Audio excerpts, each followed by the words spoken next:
sa- la idea es o sea, plantearnos estas preguntas, estos escenarios y al terminar la charla, como reanalizar qué haríamos en estos casos, ¿no?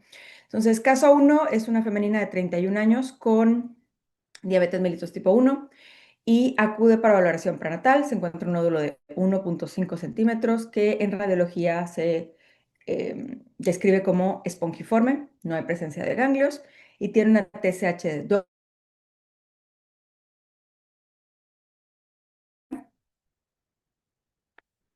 De hecho, fue bastante reciente. Igual parece que fuera un poquito más la tendencia prenatal. Femenina de 34 años con antecedente de hipertiroidismo subclínico.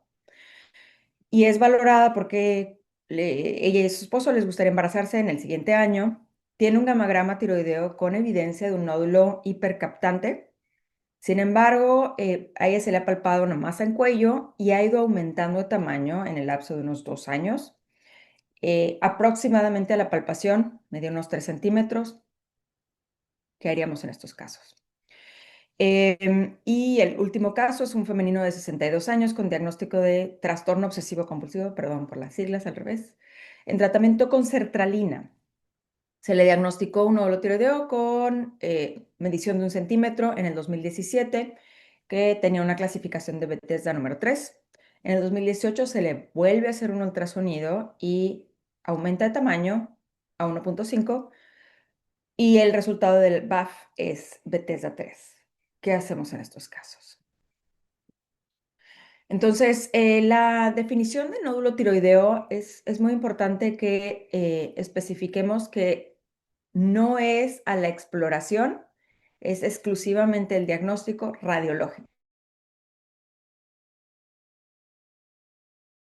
En un ultrasonido o en otros métodos de radiología. Es palpable, se considera aproximadamente en 1% de los hombres y 5% de las mujeres. Sin embargo, hay una epidemiología tremendamente variable en la cual se ha descrito que es de un 19 a un 68% cuando se hace un ultrasonido de cuello. Varía esta estadística en edad y género. Prácticamente lo que nos dice es cuando hagamos un ultrasonido, sí estemos como con conocimiento de qué puede llegar a pasar si sale un nódulo tiroideo, porque es bastante frecuente.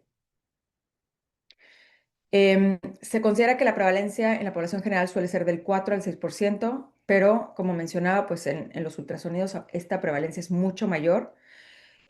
Parte de esto también se escribe que la estadística de la prevalencia viene por la parte de patología, evidencia post-mortem, entonces la casuística ha sido un poco compleja de determinar. Cuando se palpa una masa en cuello de la parte tiroidea, la mayor incidencia de cáncer se encuentra en la población pediátrica, en jóvenes debajo de 30 años y antecedente de radiación en cabeza y cuello. También siempre la historia familiar de cáncer de tiroides lo hace más sugestivo.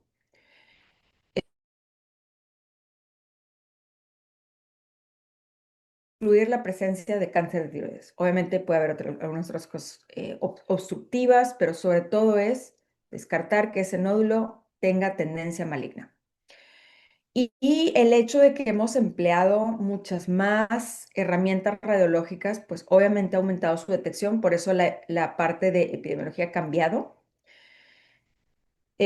Factores de riesgo, no que sea el nódulo maligno, sino para presentar un nódulo, pues va a aumentar conforme aumenta la parte cronológica, es más frecuente en mujeres, es más común en lugares donde hay deficiencia de yodo o personas que se alimentan con menos yodo, en este caso sería la población vegetariana, y obviamente la parte de radiación.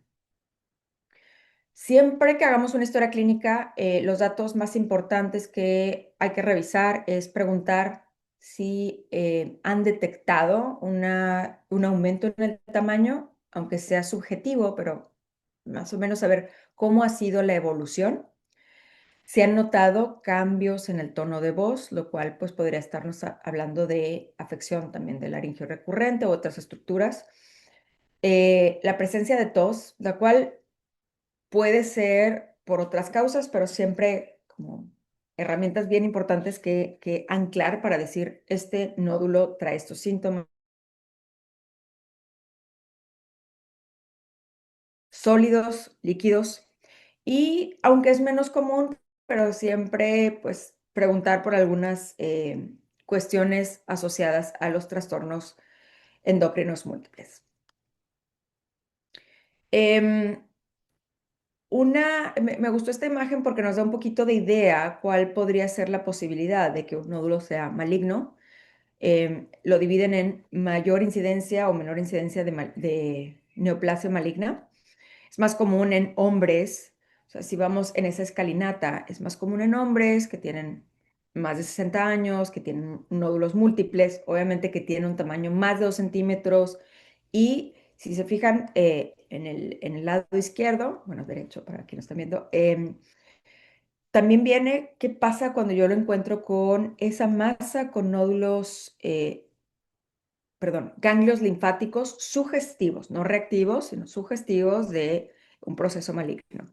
El rápido crecimiento y prácticamente lo que mencionábamos. Cuando hablamos más en tendencia en mujeres, que es un nódulo simple, que es pequeño, con una consistencia suave y ha sido lento su crecimiento, pues es mayor la incidencia que sea benigno. Enfatizamos con la historia clínica familiar, a veces nos cuesta mucho trabajo.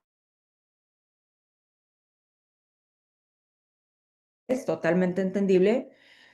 Algunas veces nada más vale la pena recopilar o no dar por sentado que es un episodio aislado. Hay algunos casos que son familiares y si es posible recolectar, pues sobre todo la expresión de patología, es muy importante. Entonces, cuando vemos un nódulo, siguiente paso es solicitar un perfil tiroideo. Si está la TSH suprimida, el algoritmo nos sugiere realizar gammagrama. Si la TSH está elevado o normal, pues realizar biopsia. Em, Obviamente, corroborar este ultrasonido si no fue de muy buena calidad. Esto es muy común que pase. A veces em, quien realiza el ultrasonido clasifica el nódulo de una manera un poco más subjetiva y bueno, sé que es operador dependiente, pero parte de lo que nos ayuda mucho es que nos describan qué fue lo que vieron, que desglosen cómo consideraron que ese nódulo no era benigno. Obviamente, quien haya visto este font reconoce la fuente. Me gustó mucho porque nos da mucha secuencia mucho más sencilla. Entonces, bueno, saben de dónde encontrarlo, up to date. Em, entonces, ¿qué pasa cuando yo encuentro? Y prácticamente sí tenemos que decidir hacer una biopsia con aguja fina. Y si es funcional, no tendríamos que estar haciendo nada, prácticamente como lo que mencionábamos en el caso de la paciente con hipertiroidismo subclínico. Viene ahí el bemol que dice observar en la mayoría de los casos, que ahí es donde describíamos, bueno, qué haríamos en ese escenario. Me gustó mucho, es un artículo en el cual habla un poquito de lo que nos estamos enfrentando y que va a ser más común, les va a tocar un poco más frecuente en la clínica, que está haciendo el diagnóstico por incidentaloma en la parte tiroidea. Muchos de estos casos vienen por cuestiones cervicales, que se hace una resonancia, o cuando, por ejemplo, los cardios, quien haya estado rotando con los cardiólogos que están midiendo la carótida y después dicen, bueno, ya que estamos aquí, vamos a revisar la tiroides y se encuentran un nódulo. Es muy común. Entonces, este artículo hace una serie de recomendaciones de qué haríamos si en los diferentes tipos de estudio nos podemos encontrar un nódulo. Entonces, si hay un TAC o una. Es bien común que haya un nódulo e inmediatamente se quiera hacer una intervención. El ultrasonido es muy importante porque nos va a dar la clasificación. Entonces, aunque lo veamos que esté físicamente ahí, no significa que sea maligno. Que no encontramos cuáles son los hallazgos que nos harían sospechar de malignidad en un TAC o en una resonancia, pues sobre todo la parte de calcificaciones o que veamos un tamaño muy grande y que veamos no márgenes tan regulares. En general, pues sobre todo la población joven y un tamaño, o sea, creo que son estos los puntos más importantes de esta diapositiva. Y también nos llega a pasar con los estudios de escaneo con PET. Entonces puede haber actividad o no actividad y vuelven a enfatizar en que aunque esté presente, hay que hacer un ultrasonido. Prácticamente es volver a repetir esto, pero creo que el mensaje de todo es, aunque se evidencie la presencia de un nódulo en otro tipo de estudio, volver a hacer el estudio apropiado, que es ultrasonido. Entonces, ¿a quién se le debe de indicar un ultrasonido? Es muy común que haya pacientes con hipotiroidismo y que a todos no es la recomendación que tenemos que hacer, sobre todo en pacientes con Hashimoto. Sí, el año pasado se publicó un estudio muy grande de hipotiroidismo subclínico en el cual se hablaba de quiénes son los mejores candidatos para suspender la terapia con levotiroxina y sí incluían dentro del algoritmo la parte estructural. Sin embargo, no es la recomendación habitual, sobre todo porque vamos a sobrediagnosticar y parte de lo que comentaba en el caso 3, que vamos a hacer en estos casos donde se tienen que estar revisando prácticamente de por vida si no se va a hacer una intervención. Entonces, es significativo el para qué vamos a hacer un estudio. El ultrasonido, como mencionaba, cuando hay otros estudios de imagen, la idea es hacer un mejor conocimiento de la anatomía e inclusive le va a ayudar mucho al cirujano y a nosotros en caso de que sea un cirujano, en caso de que sea un seguimiento, conocer bien las características anatómicas y las características de ese nódulo. Los criterios que se evalúan en el nódulo es la composición sólida, líquida, que viene la parte de ecogenicidad, cuál es la forma que tiene, cuál conocemos como calcificaciones, perdón, ahí me comí una ñ, y es el tamaño en el momento que se evalúa y la evolución. Pues cuando hablamos de composición, em, sólido es un compuesto prácticamente en su totalidad con un componente, partes blandas. Puede haber otra clasificación que le llaman predominante sólido o predominante quístico, usan esta clasificación cuando es más de un 50% del volumen del nódulo, van a decir predominante sólido, predominante líquido. Por ejemplo, en la imagen la imagen intermedia donde dice predominante en el lado izquierdo es predominantemente sólido y del lado derecho tenemos un predominantemente quístico con un componente también sólido. Y el término espongiforme, hablamos de microquistes. Se ven como unas pequeñas acumulaciones de regiones hipoecogénicas y estas incluyen más del 50% del nódulo. ¿Cuál, ¿Cuál va a ser el tejido que vamos a usar para comparación en la parte del criterio de ecogenicidad? La misma tiroides. Entonces, comparo la ecogenicidad que da la tiroides con ese nódulo y de ahí vamos a obtener la clasificación. Eso, cuando está bien definido, está curvilíneo, hablamos de irregulares cuando el límite en el nódulo y el parénquima tiroideo está definido pero tiene ondulaciones. Es una forma más lobular. Y mal definido es cuando no se puede delimitar la interfase entre el nódulo y el parénquima tiroideo. La clasificación de los focos ecogénicos es importante porque pues, tienen un pronóstico diferente. El hecho de encontrar microcalcificaciones, que es uno de los principales hallazgos de malignidad.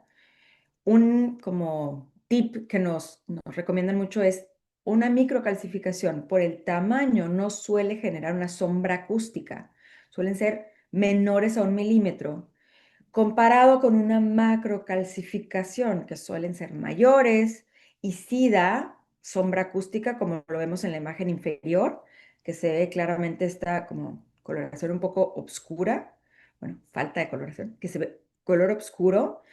La diferencia es esta macrocalcificación no es considerada un hallazgo de malignidad, o sea, no es lo mismo encontrar calcificaciones con un tamaño diferente. Ahora vamos a hablar el por qué se forman estas calcificaciones. Esta es la una calcificación que viene mucho de la parte del tejido, de la parte coloide. Se suele calcificar y da esta imagen. Es considerada una imagen benigna. En cambio, por ejemplo, si vemos esta imagen, eso es a lo que llamamos microcalcificaciones y son claramente sugestivas de malignidad. No son diagnósticas, más sugestivas. Cuando tenemos una enfermedad multinodular, que también es bastante común, se van a, se van a estratificar los nódulos y es importante como que en el reporte que los tengamos definidos, cuáles son, en qué lado están y qué mediciones tienen, porque a veces viene un poco difuso la información y es difícil el seguimiento. La biopsia va a ser considerada igualito que los mismos criterios que un nódulo solitario. Se van a analizar independientemente cada uno de esos nódulos y los de riesgo intermedio, pues sí se recomienda realizar biopsia en aquellos que miden 15 milímetros. Riesgo solo en aquellos de 20 milímetros y si hay varios nódulos, pues valorar en teoría los tres más importantes de acuerdo a los factores de riesgo, pero igual vuelven a... Entonces, después empieza a surgir esta clasificación que se llama TIRADS, que está muy basada en el BIRADS, es el mismo concepto. La única diferencia es, pues, la generación de esta viene con la parte de mama y se adapta en los mismos conceptos a tiroides. Y la idea de hacer esto es estandarizar los datos ultrasonográficos, ponerle una parte más objetiva a lo que se considera operador dependiente. Entonces, nos ayuda mucho esta interpretación. La idea del TIRAD, sobre todo, es que con la sumatoria de puntos nos hace más sugestivo el riesgo de malignidad. Entonces, ¿para qué lo utilizamos? Es prácticamente para dictar una conducta, tanto para ver quién se le debe de hacer una biopsia, como quién se le debe seguir nada más con ultrasonido. Entonces, esta herramienta me pareció muy práctica. Es un calculador en el cual, si no viene descrito en el ultrasonido que ustedes reciben, ustedes pueden introducir las variables y les hace su cálculo. Esta página tiene un acceso muy sencillo y, bueno, prácticamente este es el algoritmo que nos dictaría, en el cual vemos las diferentes mencionábamos de la forma, que si es más alto que ancho, los márgenes. Entonces ahí desglosan los diferentes puntos y al sumarlos, ahí es donde viene la clasificación y la conducta a dictar, ¿no? Normalmente TIRADS 1, TIRADS 2 no incluiría un estudio de biopsia. TIRADS 3 es moderado, creo que ahí sobre todo esta es un área gris en la cual normalmente los radiólogos sugieren seguimiento. Sin embargo, pues el tamaño dicta una importancia y también la historia. Eh, TIRADS 4, TIRADS 5, pues sí, la mayoría tienden a ir a biopsia.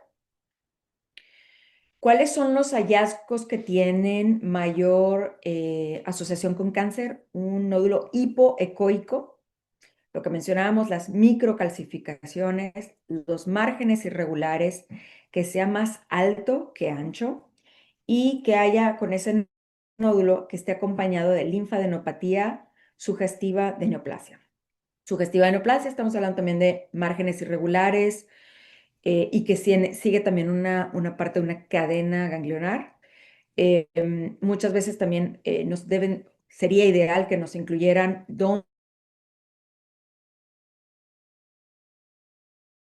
la menor asociación con cáncer son iso o hiperecoicos. Lo que mencionábamos, la apariencia espongiforme. Este es un nódulo espongiforme, esos son los pequeños quistes, son súper benignos. Los quistes simples, perdón, los quistes simples, en la dislexia todo lo que da, son súper benignos, no tenemos que biopsiarlos. El artefacto de cometa que vimos previamente y hay otro hallazgo que se considera la calcificación en forma de cascarón de huevo, así es la descripción. Entonces, vuelvo a repetir un poquito, es de acuerdo a los patrones. El que mencionaba anteriormente está más ligado a ese TIRATS, este viene un poquito más con la guía clínica de 2016, en el cual si encontramos estos hallazgos, pues ahí es donde dicta nuestra conducta de acuerdo al tamaño. Si se fijan, hay dos clasificaciones en la cual pues ha tomado mucho más importancia ese TIRATS. La idea es considerar todas las variantes y bueno, ver hacia dónde nos vamos en el BTS. Entonces, esta imagen viene de la guía clínica, donde si vemos los hallazgos ultrasonográficos, el índice de sospecha es mayor de 70%, es muy alto. Y vemos las otras imágenes que sea irregular, que sea hipoecoico. En sospecha intermedia, lo cual baja significativamente, estamos hablando de 10 a 20%. El hipoecoico y con márgenes regulares tiene un comportamiento de tendencia muy benigno. Y estos son ya los de muy baja sospecha o inclusive benignos. Baja sospecha es prácticamente los que tienen un componente muy quístico y que son hiperecoicos con márgenes regulares. Lo que mencionábamos, los espongiformes, es menos de un 3%, aunque siempre pues la sospecha clínica también es muy, muy, muy significativa. Y los quistes no biopsiarlos. No hay necesidad de biopsiarlos, pero integremos todo, ¿verdad? Em, bueno, creo que esta imagen ya la repetimos varias veces, pero nada más para que quede muy enfático. El crecimiento me pareció interesante esta gráfica que viene en una de las academias en Estados Unidos, donde em, describen como el tamaño para que sea un poco más fácil para nosotros identificarlo. A veces, la verdad es que cuesta trabajo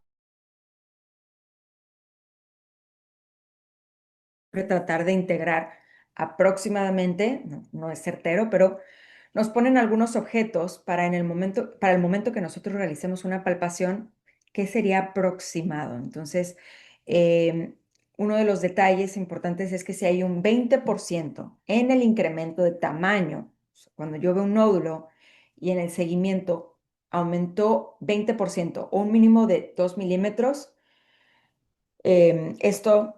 la recomendación es evaluarlo. O directamente, si nos dicen 50% del volumen, realizar este estudio.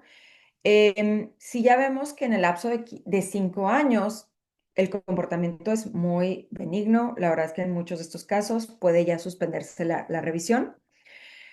Em, la biopsia por aspiración con aguja fina creo que es muy importante cuando la describimos a un paciente, explicarle qué es el proceso.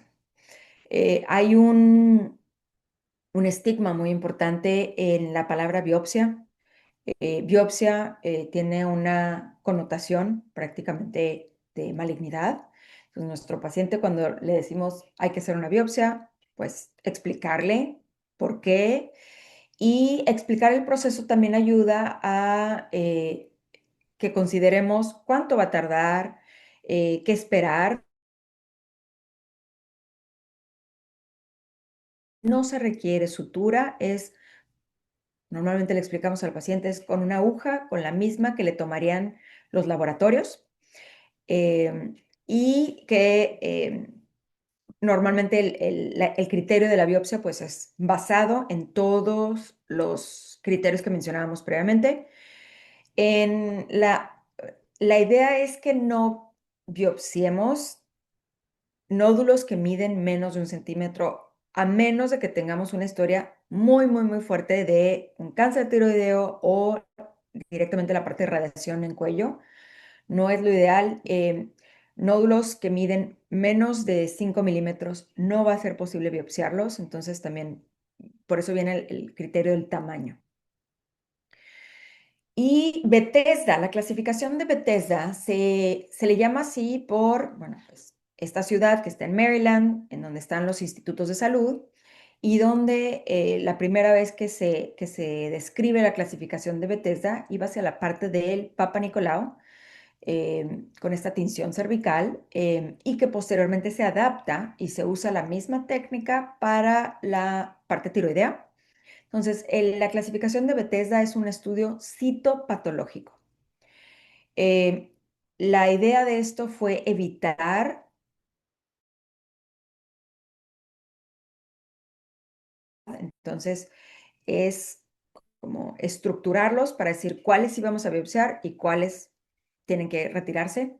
Es muy común que vayan a encontrarse historias clínicas cuando estamos evaluando a un paciente que hubo una tiroidectomía total por un nódulo. em, Pasaba mucho más frecuente antes.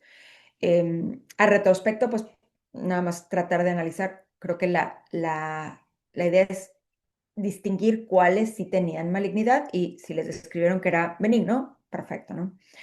Em, el detalle más importante del Bethesda es la calidad de esa muestra. Se considera una muestra adecuada cuando detectamos 6 grupos de células foliculares bien visualizadas con al menos 10 células epiteliales por grupo.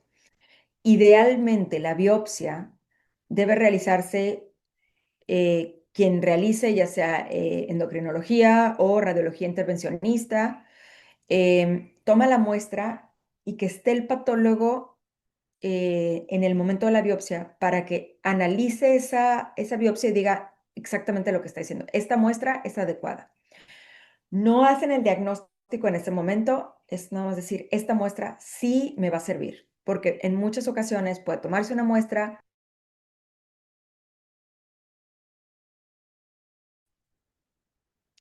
El triage o cómo, qué implica la clasificación es cuando dice Bethesda 1, es no diagnóstico. Este es tremendo porque lo tenemos que volver a repetir. ¿Qué es lo que encontraron? Muchas veces es material quístico, que es como este color oscuro.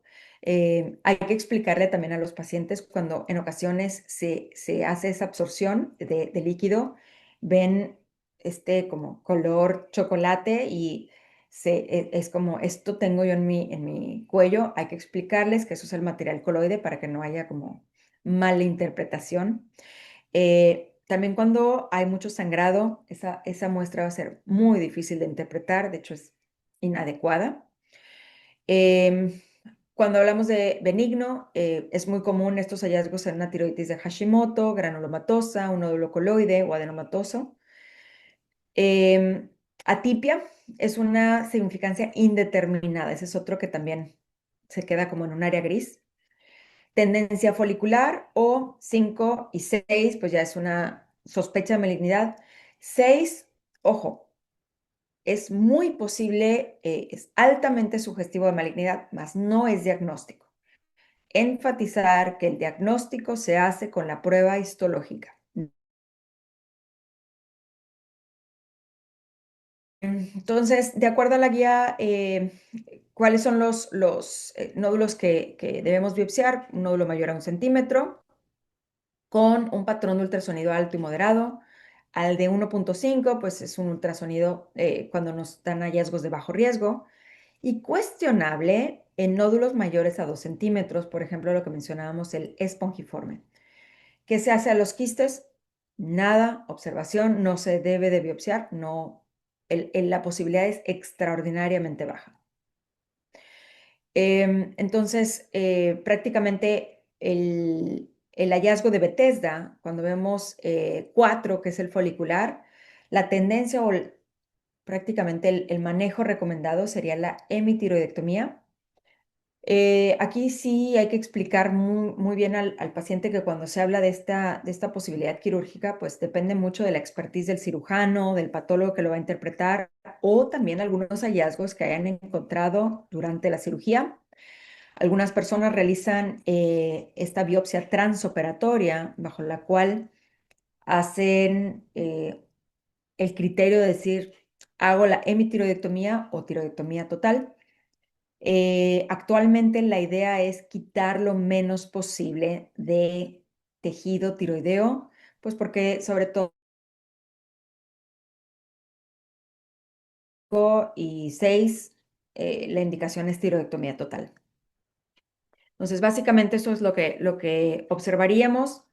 Cuando tenemos un Bethesda 1, hay que repetir esa muestra. No es diagnóstica, no significa que sea benigno o maligno, no podemos tener ninguna conclusión. Y una cuestión bien importante es cuándo lo vuelvo a repetir. Hay que esperarnos de 4 a 6 semanas, porque si yo la repito un par de días después, es muy probable que también encuentre algo de reclutamiento de leucocitos, por que no deja de ser una intervención con una aguja y que el tejido está sanando. Si nos quedase mucha duda o fue muy difícil, pues siempre como cotejar con la habilidad de la persona que realiza esta biopsia o considerar una biopsia por otro método.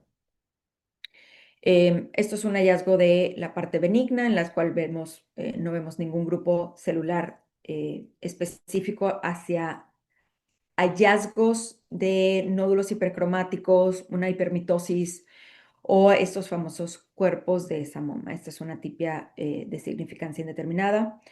Sí, de preferencia, si es posible que el patólogo tenga, ¿no? Normalmente en el reporte no solo incluyen el Bethesda, viene toda esta descripción y en algunas ocasiones también nos ponen una fotografía para cotejar qué fue lo que encontraron. Entonces, prácticamente estos fueron como algunos de los hallazgos en patología que vienen de diferentes reportes. Y estos son los grupos que mencionaba: sospechoso de malignidad, em, en los cuales, por ejemplo, vemos estas zonas que están hipercromáticas, las cuales son estos famosos cuerpos de samoma, que son muy sugestivos de un carcinoma papilar, y es lo que en el ultrasonido también llega a interpretarse como microcalcificaciones. Cuando tenemos esto, también llegamos a pedirle a otros laboratorios. La calcitonina tiene una parte controvertida porque la calcitonina en algunos casos no debería ser medida solo basal, sino con una parte más de pentagastrina, con una prueba de estimulación.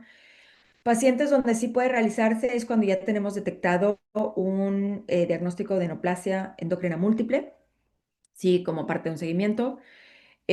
A veces agregamos también los anticuerpos antiperoxidasa para detectar, por ejemplo, esta parte de Hashimoto, si mm, habla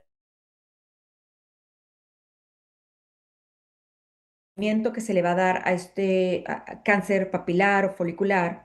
Los anticuerpos antiperoxidasa nos ayudan a tener un poco más de cuidado en cómo interpretamos los anticuerpos antitiroglobulina, que pueden ser un marcador indirecto del comportamiento bioquímico de un cáncer. La prueba ideal, pues, es la tiroglobulina. Ha habido más énfasis en qué momento debemos medir la tiroglobulina, pero es un extraordinario marcador de seguimiento post-cáncer. En las guías clínicas actuales, las que salieron en el 2025, De hecho, enfatizan mucho en las mediciones de la tiroglobulina porque sí ha demostrado ser un extraordinario marcador. No es el único, pero pues ayuda mucho a la tendencia clínica, que es lo que vamos a hacer. Entonces, cuando tenemos una alta sospecha, pues hay que repetir el ultrasonido y BAF, dependiendo, ya sean 6 o 12 meses, si no deja de ser una intervención, pero si encontramos un hallazgo donde hay un aumento en el tamaño, hay un cambio en las características, cambió el margen, cambió el contenido, ahí hay que repetir la biopsia. A pesar de que teníamos una hace un año que decía que era completamente... Después, cuando la sospecha es baja o intermedia, repetir de 12 a 24 meses. Y cuando es muy baja sospecha, realmente hay que hacer el ultrasonido 1 o 2 años. Creo que en esto, sobre todo, pues conocer el contexto nos va a tomar ese criterio de 12 o 24 meses. Cuando ya tenemos dos biopsias benignas, no es necesario un seguimiento, pero siempre tener como este radar de si cambia el comportamiento, vuelve a evaluarse. Pero ya dos biopsias benignas es bastante sugestivo de cuál es la etiología de este nódulo. Y nódulos sin criterios de BAF, pues normalmente los hacemos, sí, con alta sospecha, cada 6 meses. En lo personal, sí tiendo a ser un poco más hacia los 6 meses. Ya vemos por un tiempo, unos 12 meses, que el comportamiento fue muy parecido, ya se puede aumentar a 12 o 24 meses. Cuando hay baja sospecha, lo que mencionábamos, prácticamente 24 meses. Si tenemos un nódulo, por ejemplo, de 5 milímetros o 6 milímetros, muy quístico, la recomendación no es no seguirla. Ahorita, y esto también se incluye en la nueva guía clínica, ya el criterio de las pruebas moleculares, que son auxiliares en el diagnóstico diferencial entre benigno y maligno.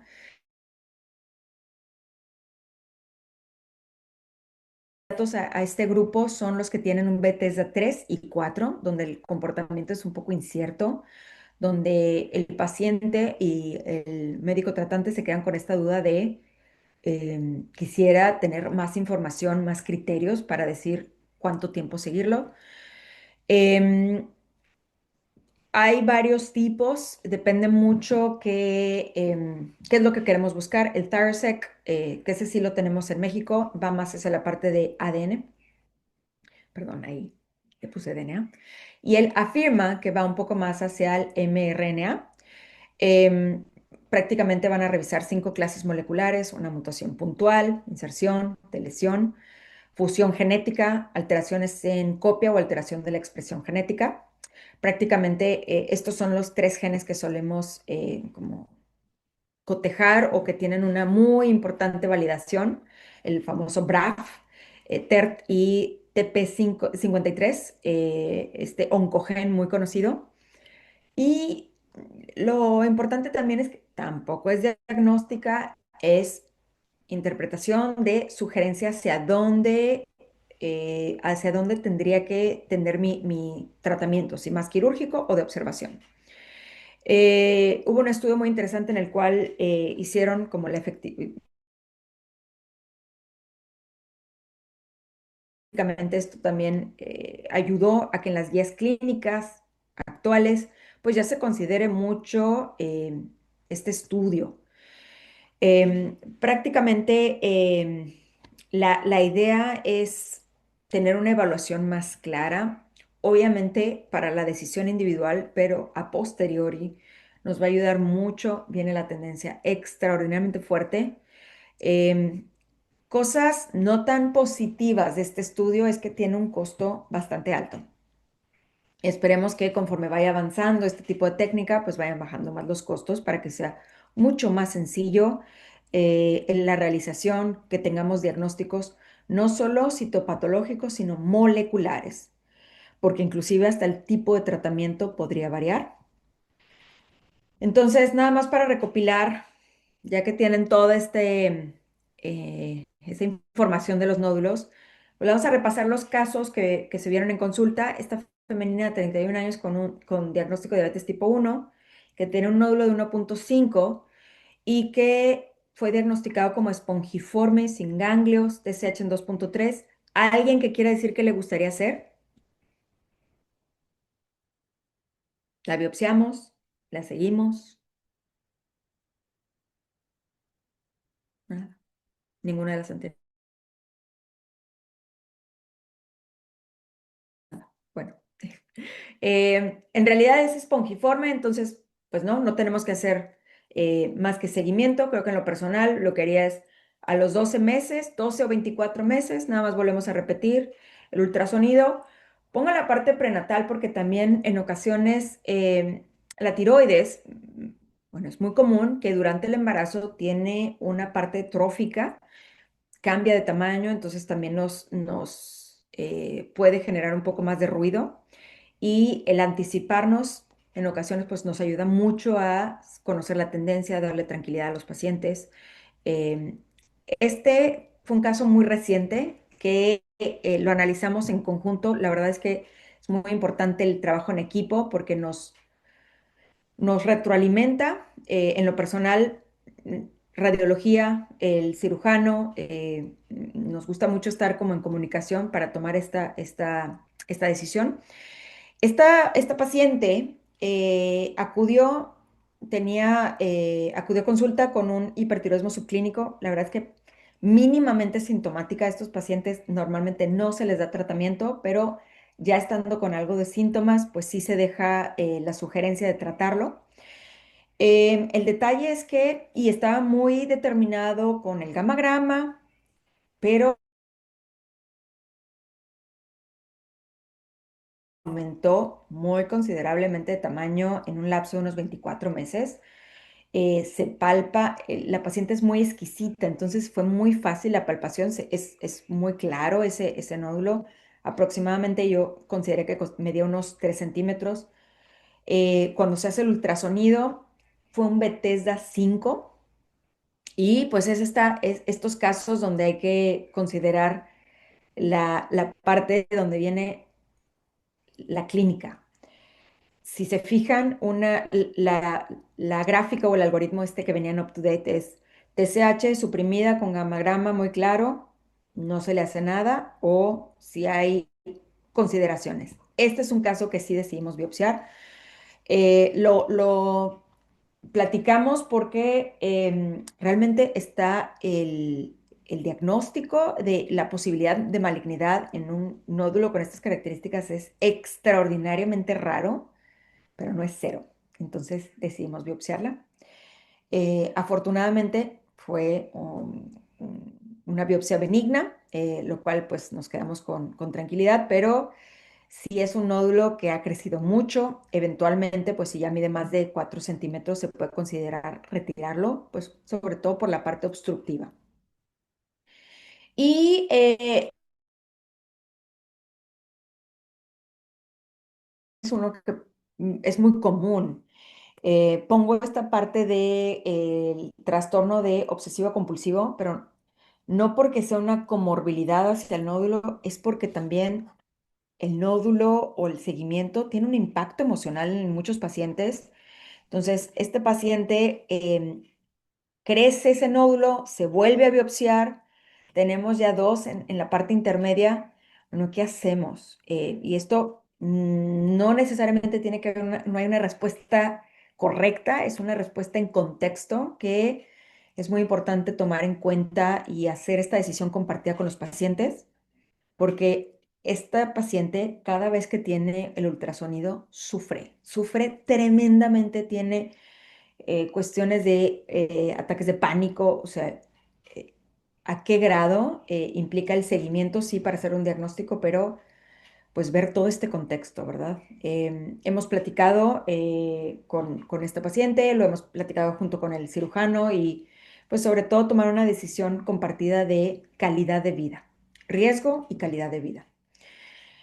Bueno, pues las conclusiones de esta plática es enfatizar en una historia clínica completa, síntomas, historia de la familia, apoyarnos con los algoritmos diagnósticos y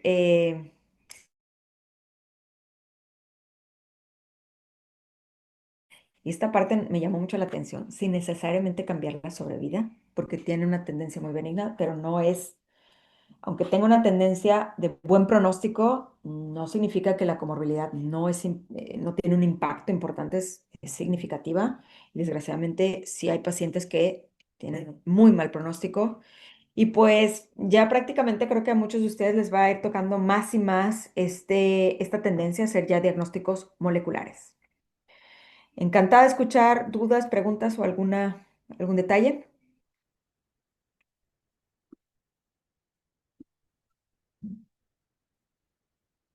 Ah, em, no sé si, bueno, también otro detalle que es importante cotejar. Ah, perdón, estoy viendo aquí una pregunta. Las pruebas moleculares se piden en ciertos laboratorios. Muy buena pregunta. Hasta ahorita tenemos el Thyroxec, vienen más. Creo que, si no me equivoco, les dieron también una plática recientemente de una prueba diagnóstica molecular que se hace en Chile, o sea, emerge de la Universidad de Chile. Se hace la muestra cuando hay varias maneras de tomarla. Una de las que más se recomiendan también es tomarla directamente de el momento de la BAF,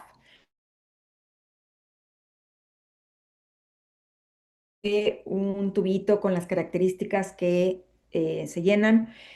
Em, el- los seguros de gastos médicos no siempre cubren estas pruebas moleculares. Hay unas que sí, otras que no. Creo que esta parte también es importante platicarla con los pacientes, ya que el costo pues es elevado.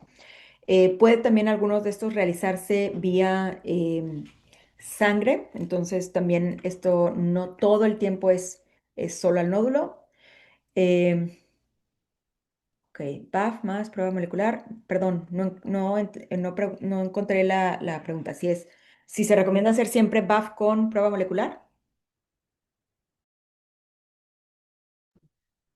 Era una respuesta de los casos. Oh, no, qué mal, no lo vi. Lo siento, lo siento. Sí, correcto. Sí. La prueba molecular, ahorita, en Estados Unidos, por ejemplo, fue donde se hizo mucho este estudio. Parte del hincapié viene en el costo de una tiroidectomía, en los casos 3, Bethesda 3 y 4.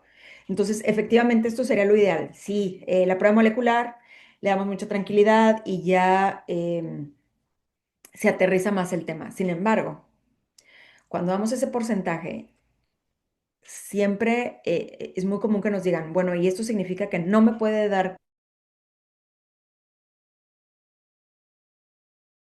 sí o no. Las pruebas moleculares nos dan estadísticas, entonces en alguna población donde se quedan preocupados por ese 5-8%, lo cual soy muy empática con eso. A ver, cualquiera de nosotros nos dice, bueno, tienes este riesgo, pues ya tomar en cuenta junto con el paciente, es decir, aunque yo objetivamente estoy mencionando que el riesgo es extraordinariamente bajo, si está repercutiendo en la salud mental de una persona, pues considerarlo, ¿verdad? O sea, no estoy diciendo tiene que operarse, pero también lo tomaría en cuenta. Esto sí es algo que discutimos mucho en conjunto con el cirujano, con la parte de radiología, porque sí es muy común. También la parte de interpretación, cómo lo perciben.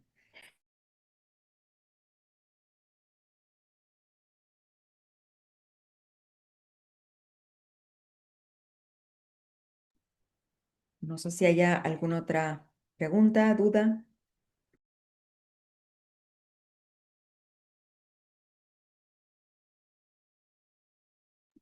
No, al parecer no. Bueno, muchas gracias por